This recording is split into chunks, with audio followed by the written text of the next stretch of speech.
nga, dahil naging medyo controversial yung inyo naging explanation of votes, parang sabi ng mga taga-kamara, niyurakan nyo daw yung House of Representatives dun sa inyong explanation of votes. Deadma ang turo ng nanay ko dyan eh. Siyempre, as expected, wala akong nirururakan. Ano? Sabi ko nga, suggestion lang naman to, huwag kayong magalit at wala namang pinipilit at sinasuggest ko lang. Total, panay flex ng ilan na impeach sino, impeach dyan, ako. Eh di ganyan, huwag pakialaman ang mga pinili ng taong bayan, yung kaya na lang nila, kaya nasabi ko yun. So ma'am, yung sinabi niyong dambuhalang sanggol at bonjing, you are referring to whom?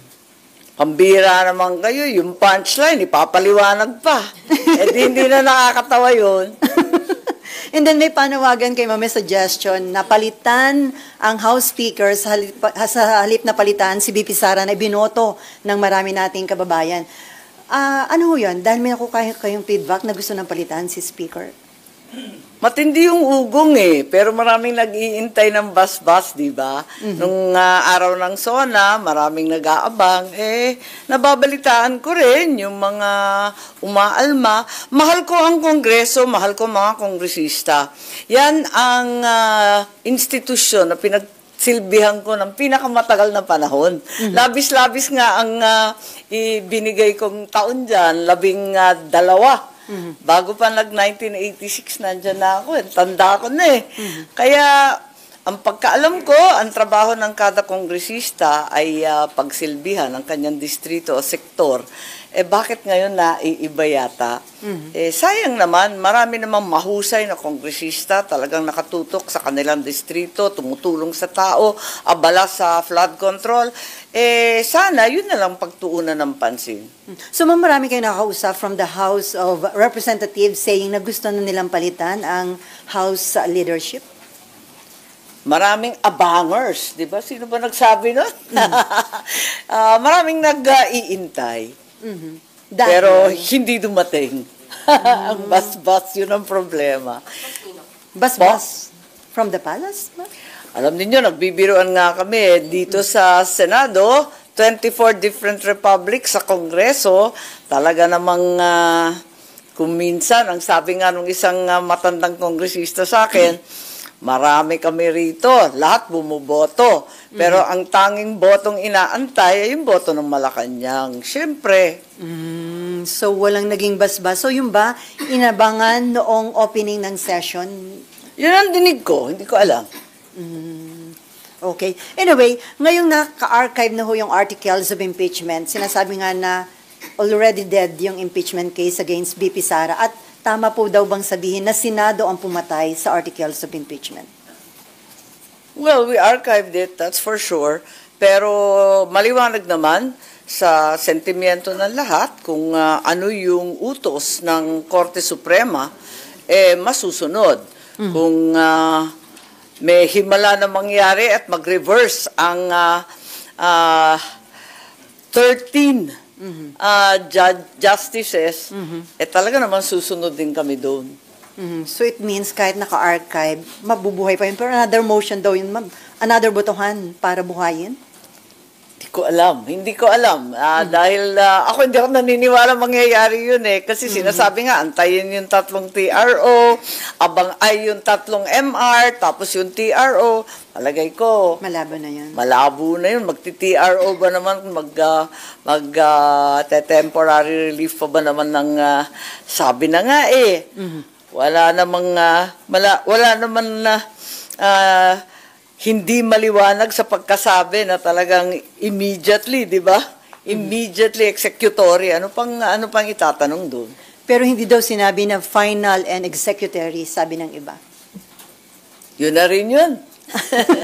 Pero ang observation ng ilan, parang yung forthwith in-apply pagdating dito sa pagpatay daw sa articles of impeachment, pero hindi in-apply yung nasa Constitution na forthwith nung i-file dito para agad nagkaroon ng impeachment trial. Hindi naman paspasan eh. Matagal na rin eh. Kailan ba lumabas yung Supreme Court? Oo. July 25. Oo. Kaya nga. So, nakalipas din yung ilang linggo. Hindi naman na talagang pinagmadalian.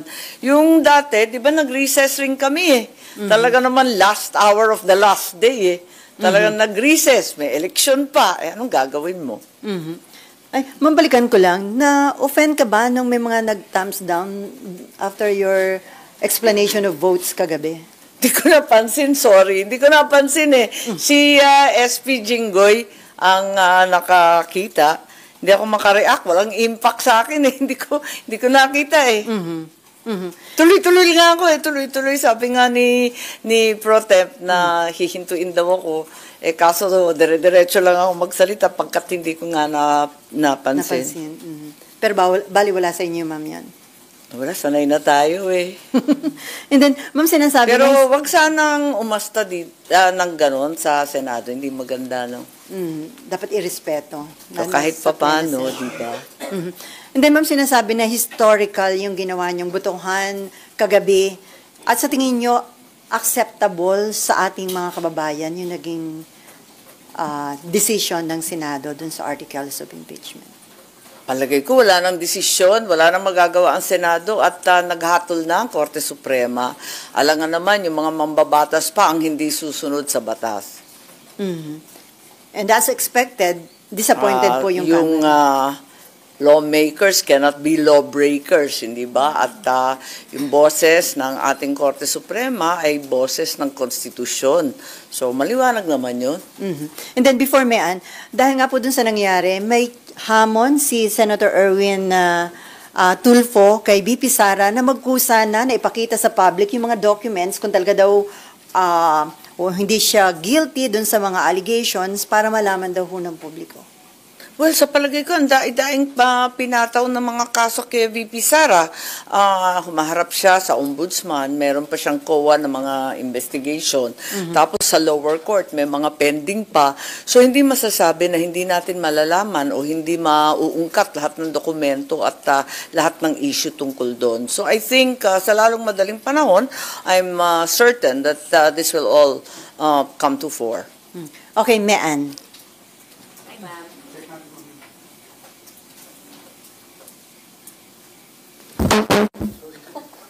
Mic drop.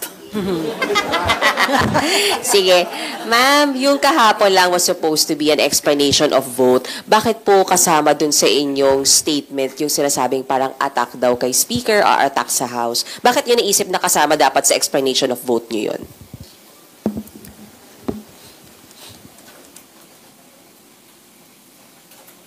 Kasi yun naman talaga ang ugat ng lahat na ito.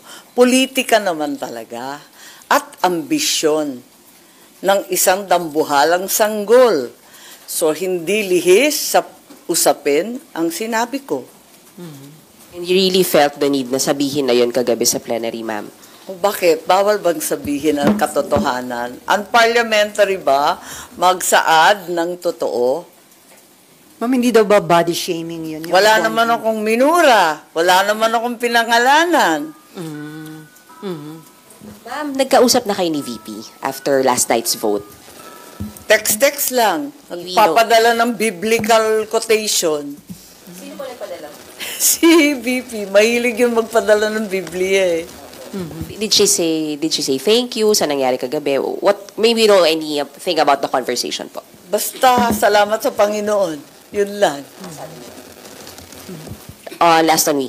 Ma'am, sinasabi po ng ilang justices, sila Justice Ascuna po, better daw yung ginawa niyong archiving kasi pwede talaga daw buhayin yung impeachment case once mag-reverse yung SC kesa daw dinismiss niyo. Oo, sang-ayon po ako sa opinion ni Justice Ascuna na maaring buhayin.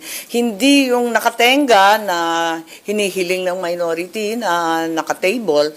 Maliwanag naman ang sinabi ni SP Cheese, na yung archive, kahit sinasabi nung iba na ni minsan hindi pa nangyayari na binuhay muli, pwede, theoretically, pwedeng buhayin yan. At pwede rin naman magkaroon ng bagong resolusyon kapag may bagong hatol ang ating Korte Suprema. Hindi na mga pinagbabawal. Thank you, ma'am.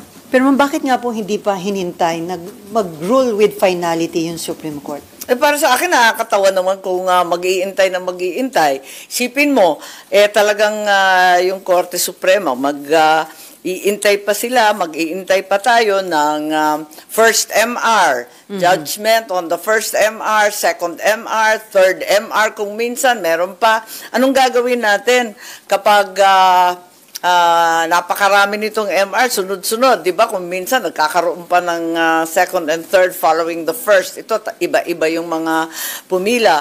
Anong gagawin kapag nag-MR din si VP Sara? Aantayin na naman natin. Aabutin na tayo ng February 6 at wala akong kaduda-duda na by February 6, 2026, may pipila ng panibagong impeachment. So, hintayin na lang yun. Aabutin na niyan dahil kulang sa 6 na buwan, di ba? Andyan na. Okay, Dexter. And then Amor? Si Sandra. Dexter. Microphone. Hi, Sen. Good morning. Yes. Sen, your thoughts, kasi may mga nagsasabi ng mga legal luminaries na yung purpose ng Duterte Black o ng Mayorya, ni Senator Marcoleta, to dismiss, burahin yung impeachment case ni BP Sara, ibasura, ay doon nanalo ng 19-4-1 kagabi, lumalabas na mas nanaig yung adhikain ng Menorya dahil archive lang siya, dahil nandyan pa yung record ng impeachment. Ano pong thoughts niyo? Instead na i-dismiss na basura na talaga, parang mas nanaig pa yung gusto ng Menorya na i-table or halos kapareho lang kasi nung archive. Dahil yung archive, nandyan lang siya. Ang table hindi pareho ng archive, liwanagin natin. Ang table parang deferral, kumbaga postponement, tsaka na. Samantalang, ang archive, talagang, at parang final na yan. Kumbaga, dead files na siya. Unless may mangyari ulit, di buhayin.